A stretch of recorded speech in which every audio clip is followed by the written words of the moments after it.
Tolaba nti yakankananga palasa mulumbye. Kati wano okugwa kwa alien skin we kwatandikidde. Olaba ne Katonda awabulwa. Katonda alina abawabuzi. Awabulwa. Ani awabula Katonda? Tojjukira mu kuva Musa bwe yawabula Katonda bwe yali ayagala okuzikiriza abaana ba Isirayiri. N'amukoonako n'amugamba mukama wange. Kinaawulikika kitya? Nga eri gye twava e Misiri bakitegedde nti ate abantu be wajjayo bakoze eki? Obattidde mu ddungu. Bible egamba and God repented. What is to repent?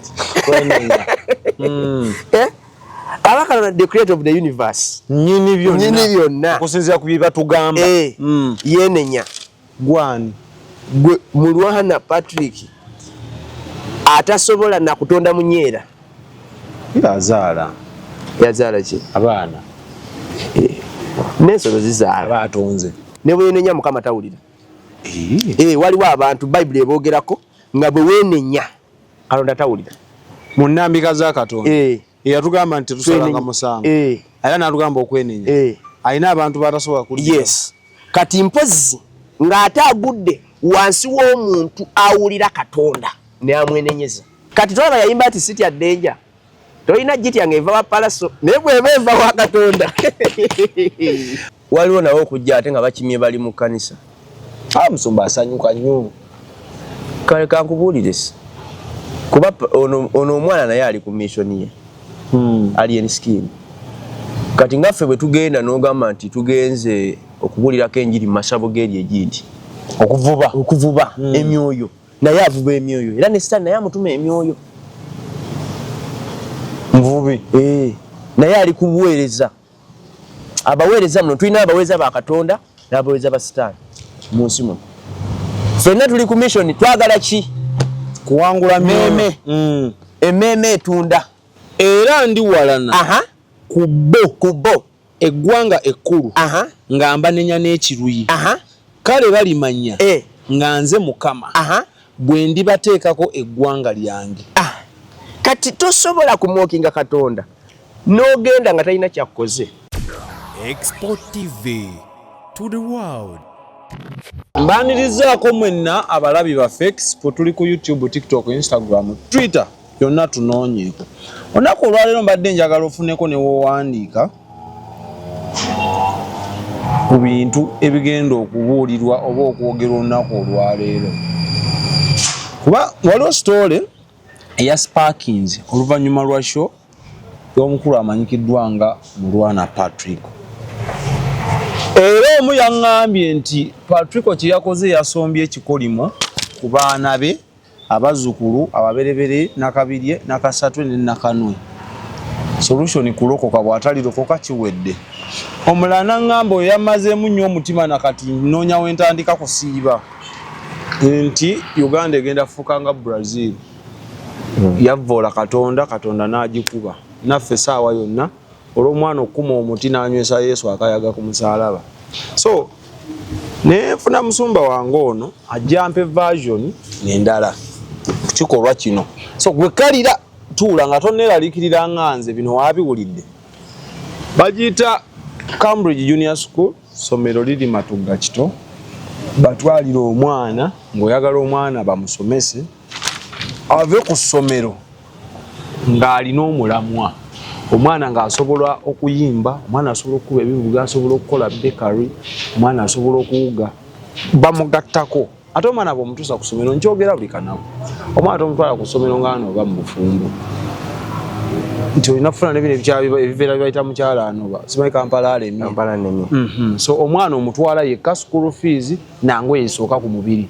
Simbwa ate engoye esooka ku mubiri bayika nika bulega byokka ebisigadde abisanga. Ate gwe omuzadde gwe kennyini abeera n'akawunti k'osasula school fees z'omwana. Ate mba third party mbw ate ssente naziwadde soda n'alyako nno. Kati bo aba Alpha Media Production ife bennyini tukubireko 0770. Simanyi oba abe namba bagitereezezza 94426. Teri 288 eri 266 okuba ng'oyagala ebifaananyi ebirungi vidiyo ennungi ku mikolo egitali gyange lyemu. Tuli ku buntu. Musumba Yesu yebaze. Amina sebo. Mwebale kuweereza. Kale sebo. Bagamba bati. Balungi. Kama akuuma. Kama akumira ddala. Ozimwe. Tutyo nenda kusaba mu budde buno bwennyini oba abuuzeeko abakwogesa ebirozo.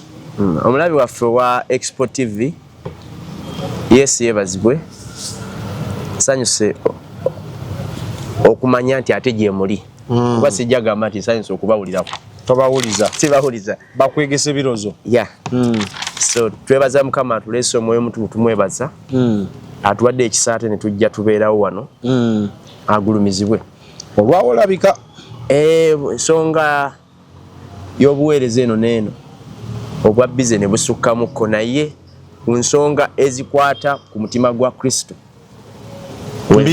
mbiro awo seebaka kubanga oyo ye Mukama wange ovaayo abaganda bagamba naze nga nenna mugisi mufungize ovaayo mbiro nvaayo mbiro weewaawo obuweereza mpozi tukuŋŋaanira wa musumba eri omuntu ayinza okubaawo n'agamba njagala okuŋŋaanako ne musumba oyo gwe mwaleese yabuulidde bulungi kansooke neeyanjule nze musumba Ssekitoleko Peter obuweereza babuyita Prayer Power Church tusangibwa Lugala osobola n'okutufuna ku 0756 12 96 98 0756 12 96 98 mba namwe butoola yes weewaawo Muzumba wangiso Uganda saawa yonna tugenda ku kibooko mwetegese mutya mmwe ng'abaweereza ba Katonda tugenda ku ntandaalo tugenda ku ntandaalo lwa kuvoola Katonda nsimayirinze naye nga sikijja mu mutima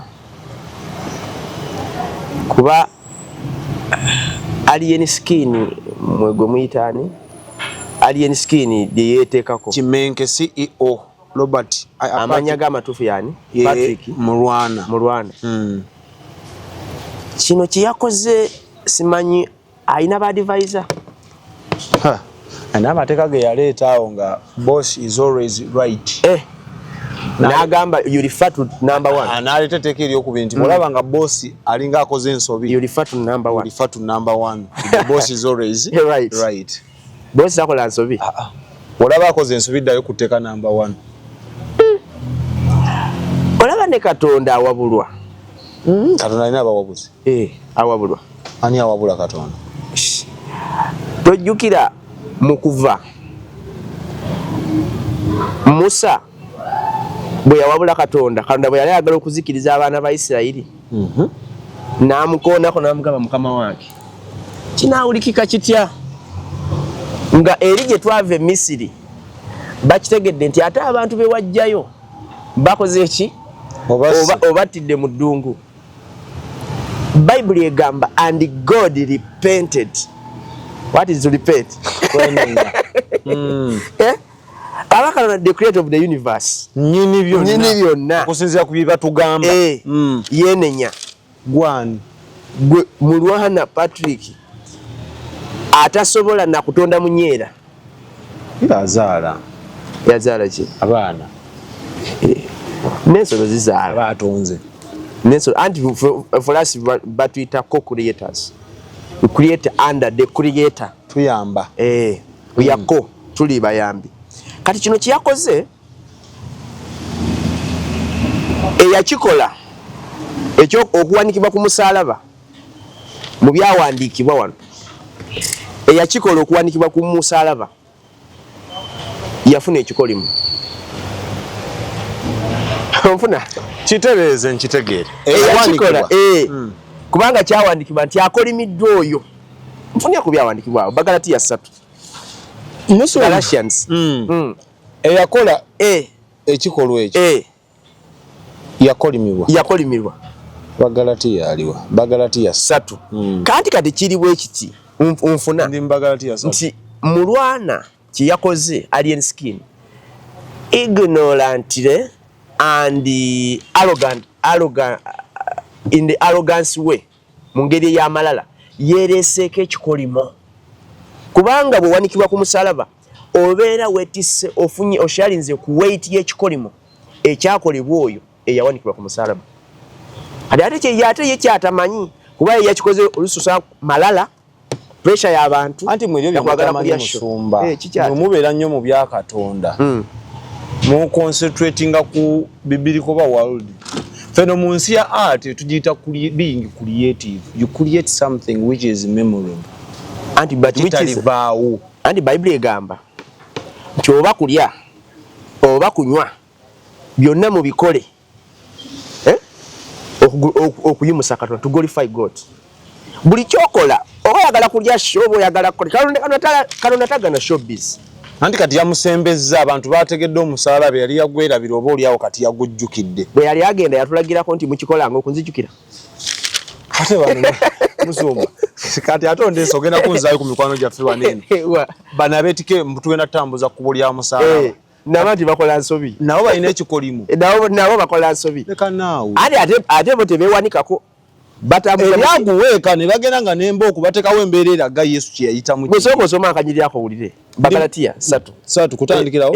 3:13. Bagalatiya 3:13. Kristo yatunula mu kikolimo ky'amateeka. Yatununula mu kikolimo ky'amateeka.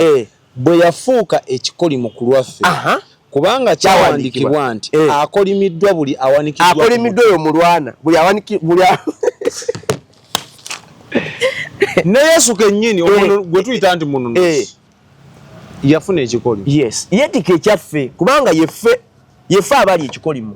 Then he became a curse on our behalf. Watyanga ne mulwana yafuuse ekikolimo ku abaana abakubwa abeeyo kyamu ab'amayirungi. Nze sikina abafiiri. Kuba kati nze nade mmanyi nti mu bufu bwa mulwana wokka we yakoze ensobi kwe kufuuwa enjaga. Ani kati Yesu nabakita mocking God. Kati bwolaba brother olaba omukulu soda. Abantu bano bonna abaziba mokinga Katonda. Kuba kati yamokinze Yesu. Naye yamokingiddeko nani? Ne Katonda. Kubanga akwata ku mwana wange nange abeera nkutteko kimanyi ekyo. Bwe kiri kubona avuma mu 7 ne ovuma mu hozi kamala. Already go baka buba bumaze otuuka. Yes, message eba deliver.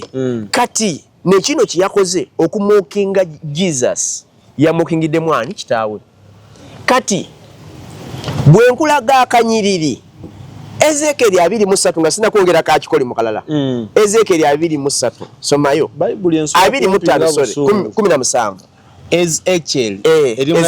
Ezekiel 25:17 nkulage tewali amokinga atafuna cha 25 sorry omulabi waffe Ezekiel 25:17 yaba tugende bulungi mu byawandikiro era ndi walana kubo eggwanga ekkulu nga mbanenya n'ekiruyi kale balimanya nga nze Mukama bwe ndibateekako eggwanga lyange. Kati tosobola kumwokinga Katonda n'ogenda nga talina kyakoze. Mu byafaayo ne bwe mmala sinakuba mu Bible nnyo mu byafaayo bonna abamwokinze Katonda abasasudde. Katonda tamanya tali mu entertainment tamanya nti omwana nga abadde asanyusa. And you have to do it when you are glorifying him. Olina okuba nga omugulumiza. Tokola bukozi bantu kusanyusa bantu. Kye wakoze bwe tuba tukola ebintu olina okumanya is God glorified.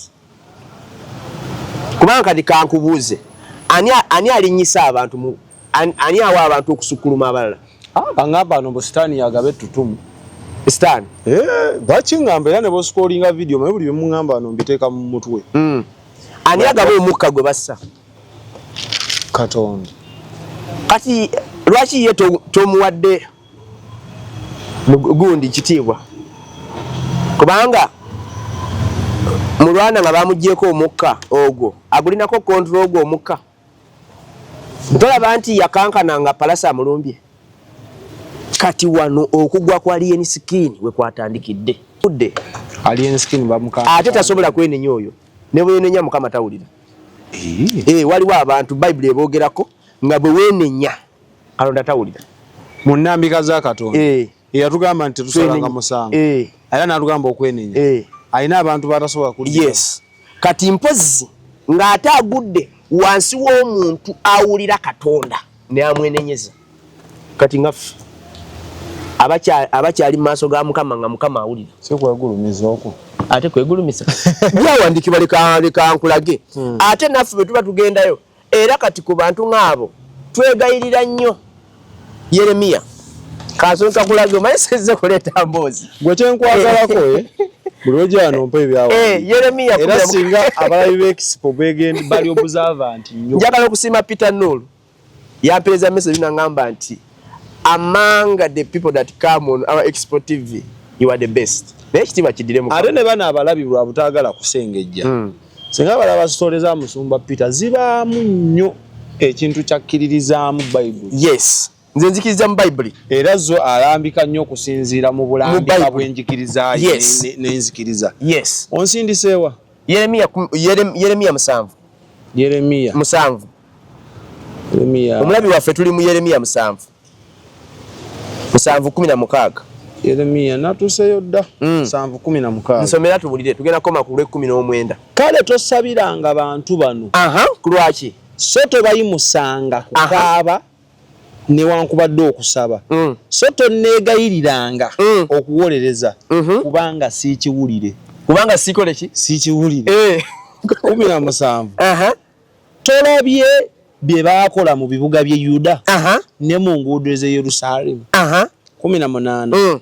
Abaana batyaba enku bakitaabwe ne bakuma omuliro. Abakazi ne bagoya obutta okufumbira kabaka w'eggulu n'omukazi emigaati n'okufikkira bakatonda abalala ebiweebwayo ebyokunywa balyoke bansunguwaze.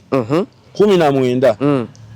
Basunguwaza nze kibuuzo basunguwaza nze bw'ayogera Mukama tebeesunguwaza bo bennyini okuswaza amaaso gaabwe bo. It's also a question. 2. Nedda ne bw'okomaawo owulire kyagambye Yeremiya tobakaabira nekikubeera taawulire kubanga siwulire. Kyeze eri abantu abamu nga Katonda bo yaba nga ne wookera ku makya ne bw'osaba ng'eggulu lyagalawo. Bw'osoma Kkungu Bageeri waliwo essaala Katonda zeekweka mu kire. Katonda n'agyekweka n'emuyitako. Batewuliddwa. N'osaba n'osiiba. Kyolaba abantu abamu awoza ngenze ku lusozi ne wanaawulirirawo. Timwetaaga osobola agenda ku lusozi nti omuliraane kiki? Katonda wooli. Wooli akuwulira. Just weetaaga kubanga olina connection between you and him. Kati kino kyagamba Yeremiya kakyola kati kino gundi kyeyereseeko alien skin yakireese ne ku mijiji gye. Ate Katonda ekikolima akinenya emijiji ekyo. Musumba mulina engeri kati awo kuba omwana yabadde ku musaalaba kati mulina engeri gye musukkulumizaamu omusaalaba ne mutulowoozesa nti oba gwe musinza. Tetusinza ku musaalaba. Kuba Yesu yaguvaako. Ne Bayibuli egamba nti abamu omusaalaba gye bali busirusiru naye eriffe emaanyi ga Katonda. Yesu yaguvaako dda yebajjiriza ogugwe. Era ffe owaffe tali ku musaalaba owabali yali ku musaalaba. Naye kino kiyakoze okumuga Katonda kibi. Kasooka ongere ku kyamateeka wano kyamateeka 2:23. Deuteronomy kyamateeka olwokubiri bwe bakyogera ekyamateeka olwokubiri. Kino kiyakoze kibi. 20 ate simanyi ndaba alina tiimu ye bagita batya? Fangoni. Kyensuubira nti bonna tebaliimu ntiisa ya Katonda. Anti ne baba girimu lifatu rule number 1. Rule number 1 anti atagudde. Kino kikubuliridde wayo kugwa kwaye Musumba. Let me inform you. Alien balamulangirira ddogwa n'omusajja alemye. Kati babadde bamulangira akola fujjo alumba palaso n'olaba palaso yamukankanya najja kati Katonda atayasa motoka. Yalimbako n'akayimba nebaza sitaani kubanga yansumulula. Anti kale kayimbe kankubulire kino soda kitunulire. Tokkirizanga bintu okuba abangi bye bakkiriza. Nze kyenzikiriza kiri kimu ate tewali akikkiriza walinnya okuba nga waliwo andaba nga takikkiriza. Kyenzikiriza kiri kimu nti kati wano okugwa kwali yeni wano we kutandikidde era mulikomyawo kiripu yange agudde. Yagudde kugwa atya nga takyasoundinga nga takyagira musical takyatambuza ye muyimbi yeko wasachula asoso okuba ku top. Tewali abali ku top nga kati tubanonye tebali. Nkusomera bucha ne buziba. N'Abudu Mulasi aliko sita ne kati atamba n'abakazi. When nasomera ngedda that was P5 nga Abudu Mulasi aliko. Kati kankubulye bayimbi batone Uganda bagenda tuka kumanyi ga Abudu. Kati twaba yayimba ati City ya Danger. toyina jiti yange eva wa palaso naye bweba eva wa Katonda. Abudumulas omusajja yogedde akantu abantu ne banyiiga nti alien tannatukadde ku kwota ya Abudumulas. Yes. It's 100% right. Kati kino kiyakoze kankubulire kati wano kankubulire kasooke nkulage kino. Waliwo abasajja ab'amaanyi okasomya akanyiri kali. Soko malo kasoma nkubulire kino. Ongambye ekyamateeka olwokubiri. Essuula 20 omulabi waffe njagala ogoberere 20 ate gobe ennyiri zonna tekuliko ze tupanga mwebiri mu Bible. Omulambo gwe ogusuulanga ku muti naye tolemanga kumuziika ku lunaku olwo kubanga awanikiddwa ng'akolimiddwa Katonda olemenga okugwagwawaza ensi yo Mukama Katonda ogiyakuwa okuba obusika. Omazeyo 23 bwerayo kubanga awanikiddwa ng'akolimiddwani Katonda okiwulidde era Bible ga bujulizi babiri oba basatu bukakatenga sirese kanyiri ka Katonda tannakolimamu ababimusaako ati gwe kasito okikola ne bwe bakolimira Katonda teyatula nti owaaye okolimiddwa kuba mwana ngambye soda abo abajja ne banyigira nyaliyeni beeroza amakanzu ga Yesu Katonda yetayinamu anti kati wulira buli muntu alina endowooza ye era naye nga bwalowooza naye era mutuufu naye kati nze ng'omweza wa Katonda amanyi Katonda kyakola. Omanyi leka oyogedde ku Brazil President Tancredo yafuna obululu emitwalo aga n'agamba even God cannot take away from my presidency. Tine waba Katonda yakuwa kunyambulako ntebe. Bali bamulayiza ko yafa kiro. Ntebe yagenda naye. Kalale yamujjako. Bale tenda. Anda bata mujjeko. Nkubuli omulala. Sindagenda mu Bible. Yakola Titanic yagamba atya. Titanic yakolebwa kamu gye bayita White Star Line.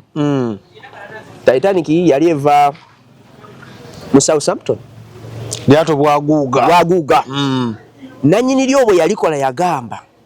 Yayogera ebigambo bino n'agamba nti even God cannot sink the Titanic. Tasobola kulivira kubbira. Likyaliwo. Teryatomera iceberg. Lufumo. Tusoma mu bungero kati. Kakunyumizeyo akalala. Abaana bali mu motoka. Bali basibula maama waabwe. Naye nga batamidde. Maama waabwe n'abawerekerako mpaka ku motoka. N'abalaba nga batamidde n'agamba nti may God go with you. Kabatamivu.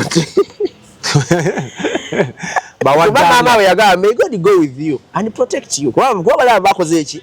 Batamidde. Abaana ne baddamu. Only if God can sit in the trunk mu boot. Baba ulira tufaako nnyo. Mpozi ng'asobola mu boot kuba ffe eno munda tujjudde. Nza n'omufuuyira akawala gino. Awulira statement. Maama n'akwata tule y'amagi n'agiteeka mu boot. Bali ne balinnya. Katonda tebamututte bagambye eki? Only if asobola.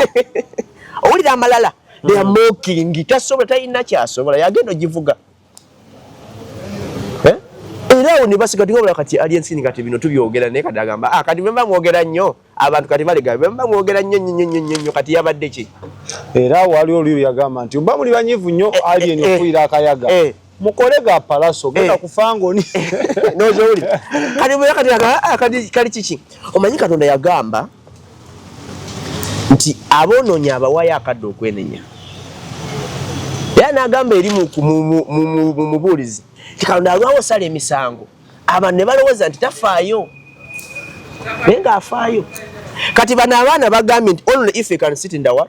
Mu boot. Yes ne balinnya emmotoka nga tebannatuuka n'egwa kabenje buutu yokka ye yasigala nga nsibe nga tekomeddwako nga n'amagi munda tekuli wadde n'erimu eryatisa gaali ga plastic kubanga Katonda bamusindikawa amagi gaali ga plastic mu buutu amagi gano gennyini eggs gano agaatika nkulaga maanyi ga Katonda Katonda bw'omumookinga naye yennyini akola ki kanjogere kuwa amaanyi alien skin asinga Gaddafi amaanyi tayinza tuka tetusobola na comparison tetusobola na giteekawo Gaddafi bwe yajja wano tetusobola wano Nakivubo yagamba atya a Bible is a forgery a Bible forgery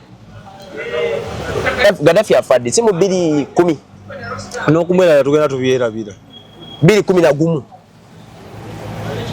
yajja wano mu 28 bwe yabyogerera era Kayanja Pastor Kayanja n'amulabula Amuga mwana ngokoze ensobi Museveni namuwa advice ku nsonga gy'ayogedde naga a Bible is a what forgery akyaliwo yafa alajana nga gundi kati ate we munene nnyo tosobola nateeka statement emu oba bino tebiri mu bwagazi tosobola teeka statement mu statement emu amanya abiri alien ne Gaddafi tosobola oli munene nnyo kali kyengulaga kino alien mpozi nga yenenyeza nga agudde mu maaso g'omuntu alina kalona ne yenenya naye nga ye he cannot survive yase muntu eri abattira mu misaalaba bwe tomanyi nti ekibi ekyasinze okuba ekyamanyi kwe kuvoola omwoyo mutukuvu kuba buli kimu Yesu yakola yakikola wansi w'amaanyi g'omwoyo mutukuvu okikkiriza ekyo kati bw'oba ng'ovodde bye yakola obanga alaze nti omwoyo mutukuvu talina byakola olina kyogamba kankubulira omulala omuyimbi bamuyita yali Madonna yajja ku stage ng'ayambadde ekyambalo kya sitaani nga n'abazinyi balina ebiyembeyembe era vidiyo gyeri bweti yali ayimba n'awanuka ku stage n'akuba omutwe no wansi kye kyamusuula yajja ng'avoola Katonda agulumiza sitaani munoonyereze ku yatika akawanga yajja Yesu nadde yajja yeesabise kale kye bayita mocking God Bagalatiya egamba etya Bagalatiya mmeka Bagalatiya 6:7 esirikira manyi omulabi waffe ebintu nga bino kati okiraba bwe tutabyogerako ojja kulaba ng'abantu kati yesayiro gye baleese kuvoola buvoza nti oba oli yakikola naye ne batamanya beereetako kikolimo if alien did it why can't I also do it kumbe yereetako kiki ekikolimo Bagalatiya 5 Bagalatiya 6 Bagalatiya 6 Bagalatiya 6 olw'okumeka olw'omunaana agamba bw'ati kubanga asigira omubiri gwe ye alikungula ku mubiri okuvunda naye asigira omwoyo alikungula mu mwoyo Bagalatiya 6:7 temulimbibwanga Katonda tasekererwa kubanga omuntu kyonna kyasiga era alikikungula omuntu kyonna kyasiga alikola ki alikikungula bw'osoma Bagalatiya eyo mu luzungu egamba nti don't be deceived deluded and misled God will not allow him to be sneered or mocked. What is to mock? Kuvoola omuntu kyasiga kyakola atya kyakungula tebakulimba Katonda tasekererwa omuntu yenna alivoola Katonda alikungula kiriko ekyo kyo bakiteekako manyi buli kintu kyonna Katonda yakiteekako empeera gwe kyegendereze buli kyokola kiriko empeera Katonda ye ali fair oba kirungi era ofunayo kirungi ekiba kibi Katonda era takunyigiriza akikuwa okola kiri waffe kukolwa kolako ye buli kimu Katonda yakiteekako empeera akisasula Musumba wati oli bwakera ku makya n'akola statement nti oba ebintu ebimu omanye Katonda alina engeri gy'ajjukizaamu abantu obuvunaanyizibwa bwabwe nga mmwe mubadde mulinawo mulegerezaamu okubuulira enjiri Katonda ebintu bino ebimu ng'abiteekawo bibeewo mumanye obuvunaanyizibwa bwammwe obuvunaanyizibwa tubukola temulinawo mwebakidde mu kutambuza njiri ya Kristo n'amaanyi ge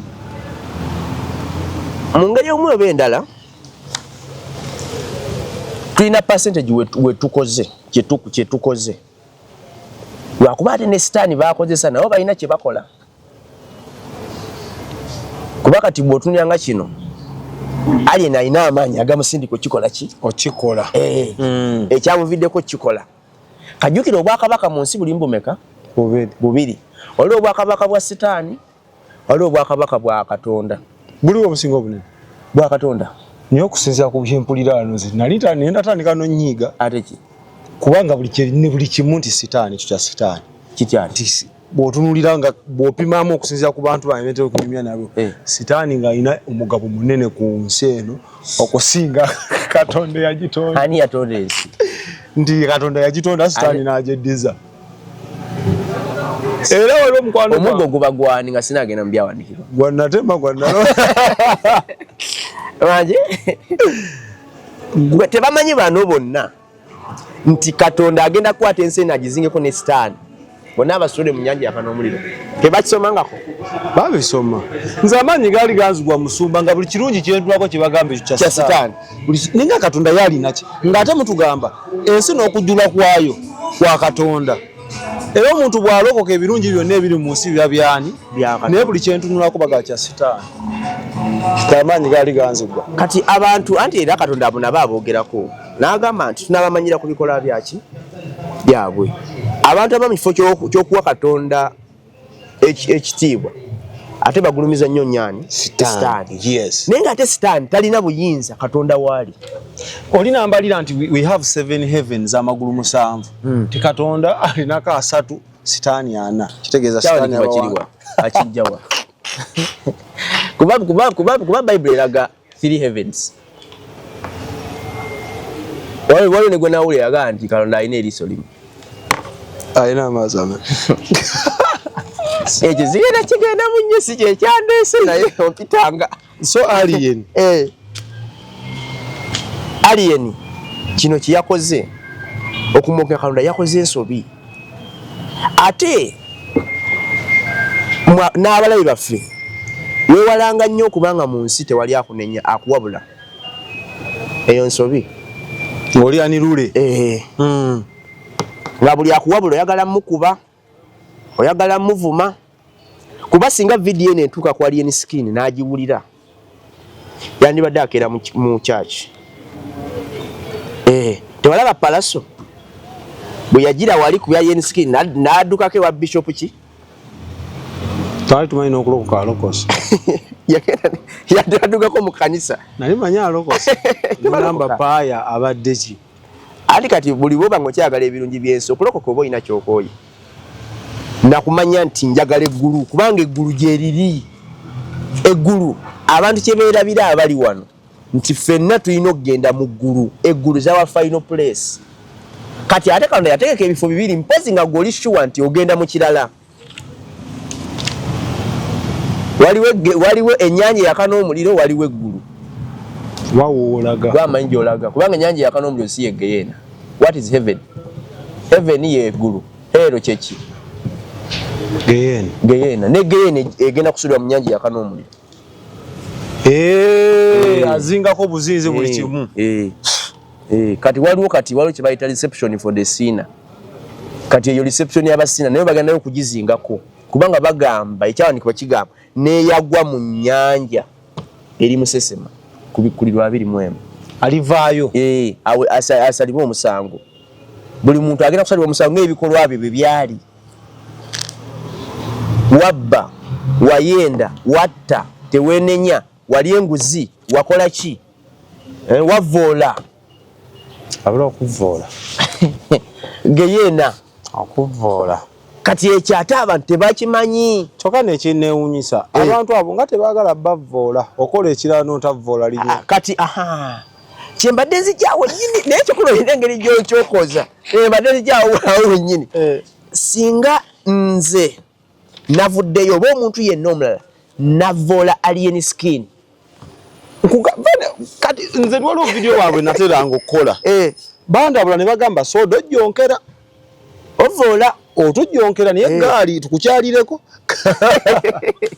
naye kati bo kino kye baakoze Katonda ye agamba atya naye bino bwe tubyogera abantu bagamba manyi abasoma nabo beeyogeza nnyo baagala okubalaba okweteekateekawo naye kankubuulire tewali muntu atarespectinga linnya lye abantu bafa kumanya soda waliwo yangamba kulinnyanja nakusiba nja kusiba yes kubanga erinnya si lyankola ki kukola lino erinnya lyaliko Bafilipi bw'osoma 5 lyawandiikibwako nti buli vivi lyonna lirivunnamira erinnya eryo Bafilipi esomayo owulire buli vivi lyonna lirivunnamira erinnya ki Yesu Bafilipi 2 buli vivi lyonna lirivunnamira erinnya ki Yesu 2:5 kuba otandikira kati ate gwe lyovu ate tokomyawo onywereddeko n'enjaga nasooka n'akubwamu akayagaawo ekafuumuuka kati baba ye bagamba kyekyo kati awo Yesu akubidde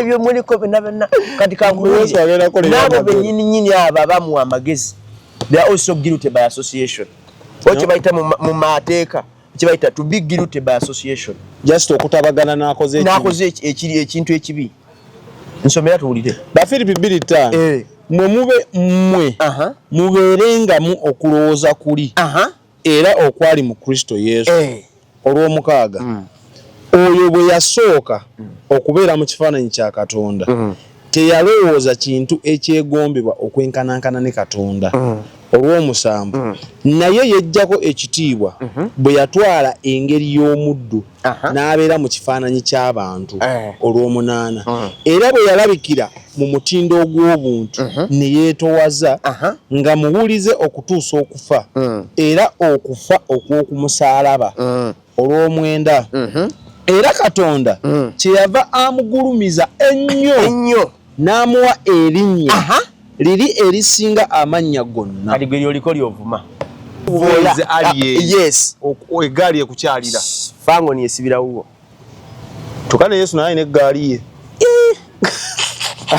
yeterwa olaba eggaali ya palaso omukulu yamuyisa mu kadinisa yasa olaba emmotoka kuzaasabasa kumulumba timu no what aya palaso bakati bagita batya simanyi naye byonna timu biki olaba yamulumba n'akankana n'ayita mu ddirisa nga yerabidde oluggi we luli Yesu kati ekyo kiyakozebwa atanoonya maaso ga Mukama nze ndi wano munambuulira abaana abo nabalako mu kkanisa emu nga bagenza okusaba nga batutte n'ebipande nga bataddeko CEO Fangoni Boss n'omusumba omu era musumba n'abaaniza bulungi n'abaana akatuuti musumba n'ayimba namu abaana abafangoni ne bakuba dansi nabo kintu zo Katonda bamumanyi agenda awo Samuel yawo bwayise magerere kuleeta kati bali waliwo nawo okujja ate nga bakimye bali mu kkanisa musumba asanyuka nnyo kale kankubuulire kuba ono omwana naye ali ku mission ye alien scheme kati ngaffe bwe tugenda n'ogamba nti tugenze okubuulirako enjiri mu masabo g'eri egindi okuvuba emyoyo naye avuba emyoyo era ne Sitaani naye amutuma emyoyo muvubi naye ali kubuweereza abaweereza muno tulina abaweereza ba Katonda n'abaweereza ba Sitaani mu nsi muno ffenna tuli ku mission twagala ki kuwangula meme ememe etunda meme gye twagala kati ye ayagala meme nange njagala meme kati ekimugana kujja mu kkanisa abavubi kati okimanyi omanyidde wanti okukyala kwe mu kkanisa alina be yasika meme nga kati obudde buno takyasaba olinako ku register y'abantu abaaliyo nga kati simanyi naye nga oyagenda nekugambawo naawe oyinza okugamba nti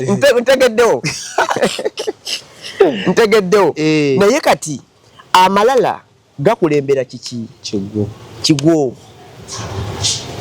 gakulembera kigwo ngero 16:5 egamba etya nze mba nabikudde dda Proverbs amalala gakulembera kigwo engero 16:5 olwokutaano buli muntu alina omutima ogw'amalala wuliriza wa muzizo eri Mukama okawulidde ako tugende maaso omukono newankubadde nga gwegatta n'omukono taliwona kubonerezebwa kyakoze kyamalala kyaki kigulumiza Katonda tosobola fuwa kayaga kukundi naye kati nga bw'obuuza kiki ekyamukozeseza ekyo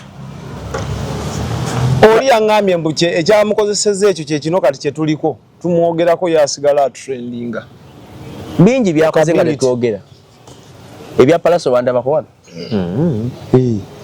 bingi byakoze nga twogera emmotoka ye gye yasokoola netambula egize bweti wandabanze wano byogerako tujja olw'okubanga twagala kuyamba eggwanga Uganda bano abantu betabagamba bayinza okuti ekikoli mu ggwanga lyaffe tetuwunzika nga tubonerezeddwa obutamanyi olw'abantu betutagambyeko kubanga Bayibuli egamba nti oyo yenna abuulira abuulira enjiri eri omwonoonyi ng'amaze okweggyako omusango kati ffe bwe tujja ne twogera abantu ne bayomba ne bakola baki ne batakigula naye abalina Mukama bo bakigula era yawula n'agamba kitegeeza ekyo kibi naye waba ayagala kikola n'akikola ki kati kino kiyakoze kibi kivoola kuba mu akafaananyi singa twakikoze ye egaali singa abakyali kodda leka nkongera akamalala akalo okamaze yako waliwo akanyi kagamba nti ow'amalala Mukama amubeera wala Zabbuli 138 n'atuuseyo dda olw'okumeka olw'omukaaga 138 olw'omukaaga kubanga Mukama newankubadde nga ye mukulu okawulira naye n'alowooza abeetowaza naye ab'amalala abakola ki abamanya ng'ayima wala n'abadduka tasembera n'akuggyako protection ye kati Katonda alina obulamu bwaffe bwonna buli mu mukono gwe bwe muti gwe bw'olowooza nti oli w'amaanyi nnyo era gw'osobola okukola kyonna ky'oyagala mpozi ekyo osobola okirowooza ng'olina switch y'obulamu ng'eriwa nga gwayalinako control naye bw'oba omanyi nti waliwo agirina olina kukkakana bamwetowaze waliwo ojjukira kabaka gwe bayita kabaka Kerode yagamba atya nsomera bikola by'abatume 12 owulire yateekamu ekyamala abantu n'ayogera ne bagamba oyo ddala Katonda ebikolwa by'abatume 12:21 agamba bw'ati awo ku lunaku olwalaganyizibwa Kerode n'ayambala ebyambalo eby'obwakabaka n'atuula ku ntebe n'abagamba ebigambo olwa22 abantu bonna ne boogerera waggulu nti eryo eddoboozi lya Katonda si lya muntu. Kerode n'agamba atya 23 amangu ago malayika wa Mukama n'amukuba kubanga tawadde Katonda kitiibwa n'alirwa envunyu n'afa. Kati kye yali alina okukola nga boogedde yali alina gamba atya bannange sinze Katonda bannange musaasire sinze Katonda gyali naye yakola atya yalalambala ate yalina amaanyi Kerode yalina amaanyi kabaka alina security omuyitawa kati bano alina fangoni teina mudogo ba Clement naye bali bayinanga security na babina byonna bano bali abikola kasi kino switch nga yakutteko bwati dogenda wala ku switch olaba bias yayitamu buyisi n'okuggyako ettutumu eryo liraba nga yali kuggyeko bwati oyinza okuyimba nga buli omu akuba bucupa atolaba ategeka wankulukuku n'ategeka lugogo ne bajjula be bati naye ate yajjudde okyogera nakyo oba okubye bw'okola statement nti lugogo yajjudde oba ojjonkedde ne bajjula bwe bati kati Katonda asobola okujjako kubanga Bayibuli egamba nti emitima gy'abantu giri mukono gwani gwa Katonda nga yakuggyeko bwati nga yakuggyeko engalo oyinza naabo olaba abayimba ne baba na butebe ojjukira omuyimbi waffe oli gundi bakube nabo baba baagala abantu Saalongo baba tutule nabo baba baagala abantu oli ateeka n'afuna obutebe naye abeera abaagala ebatajja kyokka nga tegye bali nga n'okudigida baagala naye ne bagaana okujja kati Katonda alina asobola okusula mu ngeri nnyingi asobola okuggyako obulamu asobola okuggyako ettutumu asobola okusembya nkwongera omulala waliwo kabaka ali mu Daniel awo Daniel 5 ogenda kulaba kansuke nkujabuliremu ono yali alina kitaawe bwe yasikira n'adda mu ntebe kitaawe yali yawamba ebikopo ebinywebwamu okuva mu kanisa mu Yerusalemu n'abireeta mu Babylon. Bwe yabireeta mu Babylon n'abitereka.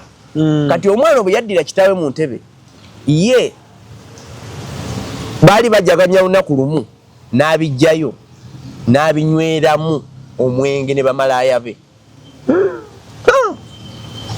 Katonda n'asindika omukono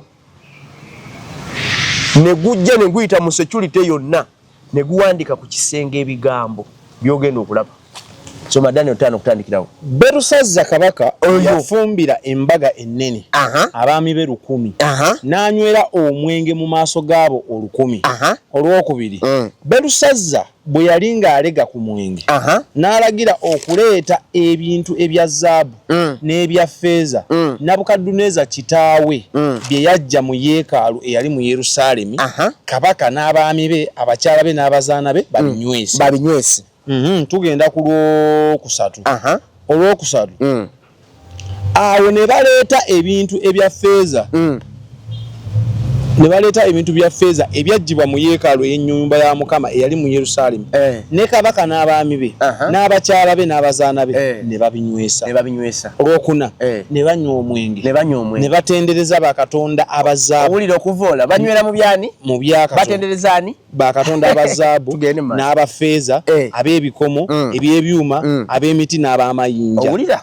Olwokutaano bano nno kati ng'abawagizi no bakuba alowooza kati ali ensikiri bwe yabadde ali ku musalaba ng'avaako akola kyanywaka tewabadde enduulu yakubye bagamba yoyo waffe CEO alien ate gwe okoze akatiisa enduulu n'ekoleera baakubye alien yoyo waffe ate gwe so kino kikola obanya kuba bamwe ate gwe asinga ne Yesu abula ate gwe okakoze kuye ne kayaga naye kati gwe somaawo musaawa eyo ne walabika bamaze okumuwaana ne walabika engalo z'omukono gw'omuntu ogiwulidde ne ziwandiika mu maaso g'ettabaaza ku ttaka ery'oku kisenge eky'olubiri. Kabaka n'alaba ekitundu ky'omukono nga kiwandiika. Olw'omukaaga awo amaaso ga kabaka ne gawaanyisibwa gy'ali n'ebirowoozo bye ne bimweraliikiriza n'ennyingo ez'omu kiwato kye ne ziddirira n'amaviivi ge ne gakubagana. Kati olaba God has not yet taken action. Naye neera kati waali omutima gumukuba kuba kati bino bye twogera bimutuukako. Abo balina abantu aba ku social media bafuna information wonna badai hard abafuna information wonna kati naye kati yejjusa kino omutima gwe mwekine nakoze kyaki kubanga bino obikola ku bantu abalala singa yazanye mu Yesu we nakasongola tewali buzibu temani mukuteko naye kati akwata ku Yesu omwana wa Katonda kabaka weddemu nsomera olwabiri mu nnya wano wennyini olwabiri mu nnya ekitundu ky'omukono ne kiryoka kitumibwa okuva mu maaso ge n'ebiwandiiko ebyo ne biwandiikibwa 25 era ebiwandiikibwa bye bino nti mene tekel ofasini ebivunulwa olw'omukaaga amakulu g'ekigambo ge gano mene Katonda abaze obwakabaka bwo era abukomezza. Genda maaso sijja kwogera nnyo bingi. Obwakabaka bwo bugabiddwa buweereddwa eri Abameedi n'Abaperusi 29. Berusazza n'alyoka alayira ne bayambaza Danyeri ow'effulungu n'amwambika omukuufu gwa zaabu mu bulago bwe n'alangirira ku ye nga ye anaabanga omukulu ow'okusatu mu bwakabaka. Nsomera olwasatu kyabaawo kyagamba oba tekyabaawo mu kiro ekyo Berusazza kabaka Omukaludaaya nattibwa. Tebukomezeddwa apoti Katonda okola ekintu ng'abantu bakutuba tulina okwewala nnyo okukola ebintu nti abantu batuwaane. Kabampaane oyo asudde bangi alien skin ene yensobi gye yakoze tulaba yeewaana mbu is the alien in a human skin. Anirule. Now it will come to realize that even those alien they were created by God. They are creatures. Bitonde bya Mungu. Yayinza okulowooza nti ekyo yeekweka kyatondebwa mulala. Eddagala lyokka kwenenya. Si ye. Kugwa mu maaso g'oyo alina Katonda ne yeenenya ku lulwe. Abafanguuni bakawulira. Kankwongereyo kano ke tuba tusembyayo. Nga tumaliriza. Ngero 3:17. That is Proverbs. Proverbs. Ngero 3:17. Eriiso eri kudaalira kitaawe ne linyooma okugondera nnyina. Bannamuŋŋoona ab'omu kiwonvu balirijjamu n'empungu ziririrya. Ojjukira omusajja ono Yesu baali bamukomera n'ababbi bameka? Babiri. Omu bw'osoma Luka 23:38 ne Matayo 27:38 kubanga ebyo ebyawandiikibwa byonna Luka, Marko, ebitabo ebyo Luka, Marko ne Matayo bino ebyawandiikibwa bifaanagana. Era ky'osoma gye kiba n'eno zirina sole ziba zifaanagana. Lwakuba ekyenjawulo Luka yali dokita. Tutwala olaba omusawo akkiriza Katonda. Abasawo balina nnyo empaka. Kyawansi tutwala nti kiki? Kiri approved. Kubanga bakuba nnyo empaka. Naye bw'aba yakiwandiikako nkiteekako nnyo nnyo essira. Kiba kimuyinze. Kiba kimuyinze. Kati waliwo omubbi omu yagamba bw'ati nti yagamba Yesu nti bw'oba oli mwana wa Katonda oweerokole ku musalaba oveeko otambule. Oli n'amugamba ekitula abantu kyogedde kibi. Ye ali ku musalaba naye takoze ffe bye twakoze. N'amugamba wammanje mukama wange nkwegayiridde onjijukiranga. Yesu n'amuddamu nti nkulayirira amazima olwaliro n'obeera nange mu lusuku in the paradise. Awo tebatulaga byaddako naye bw'osoma obutabo bakulaga nti ono omubbi. Kino kye tusomye mu Ngero 3:17 ekinyonyi kyajja ne kimulyamu amaaso. Kuvoola. Mu byenkulaze byonna Sodo okuva program gyatandikidde mpaka kati okirabye nti buli avoola afuna asasulwa. Enkomerero eyo mbi. Enkomerero eyo ebeera mbi. Noono yennyini alien skin mpozi ng'agudde mu maaso ga Mukama era njogera ntudde na mu kamera ng'ogudde mu maaso ga Mukama wansi w'omuntu alina Katonda. Asaba Katonda n'ayanukula n'awulira tasobola kuwona obusungu bwa Mukama. Kawedde mudda. Tasobola kuwona obusungu bwa Mukama. Katonda atayagala muntu atunule ku baserebu. Waliwo gwe bayita gundi Hitha Macadon comedian yafiira ku stage kuvoola Mukama n'agwa ekigwawo. Hollywood eriwa omuliro tebavoolera Mukama omuliro ne gukwata egindi. Ebyo byonna bwe bitunula kuba tebasoma history tebafuna budde bwa history. Bible ebalemye okusoma ate ne history tebamuliiko. Bali awo betwalirawo. Ate omuntu yenna ow'amaanyi afanye ku byafaayo by'emabega. Afanye ku by'emabega. So kyengamba omulabi waffe program nga zino muzirabe nga mulina kye muyiga. Alien kiyakoze kibi eri eggwanga lyaffe. Era temulina kikoppa kizuukusa kisumulula obusungu bwa Katonda gye tuli. Ekyo kireeta obuzibu ekikolimo ku bulamu bwo n'omuntu aba akikoze ne famire yo. Kati abaana abatalina musango nabo obeera gwe obakoledde omusango. Kubanga Bible egamba nti ekikolimo nti ebikolimo by'abajjajjaffe biri kuki ku mitwe gyaffe naye nga tewabikola. Tewali nayo nga babba nga batta naye nekikujjako. Nze mpulira nnakuwalidde nnyo abaana be naye Mukama amusaasire yeenenye.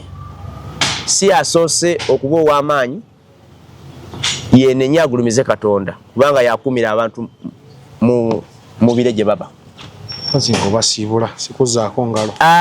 Abalabi baffe mwebale kutwagala. Nze Musumba Sekitoleko Peter wendi ku lwammwe mutwegatteko mulabe programu yaffe eno ate mukomentinge muleete ebirowoozo byammwe tubyaniriza. Tusinzira wano Lugala Prayer Power Church Lugala Mukama Katonda abatuwera omukisa. Essimu yange 0756 12 96 98. Mukama abanjagalire. Wewe mpozi ngoyaba n'okwegatta ku service buli lwa Sunday babeerako ku Expo ku Expo TV ya. So osobola okubeegattako mu service zaabwe nawe n'otambula wamu nabo. Abati si kweyanza gwatuuse n'okuva twatandikidde. Nayize kimu kyotegedde entegerayo kwekoma. Naye gezaako ogaziye oba oli awo byonna ojja bitegeera. For now Mukama Katonda abatukumire. Bye. Bye bye.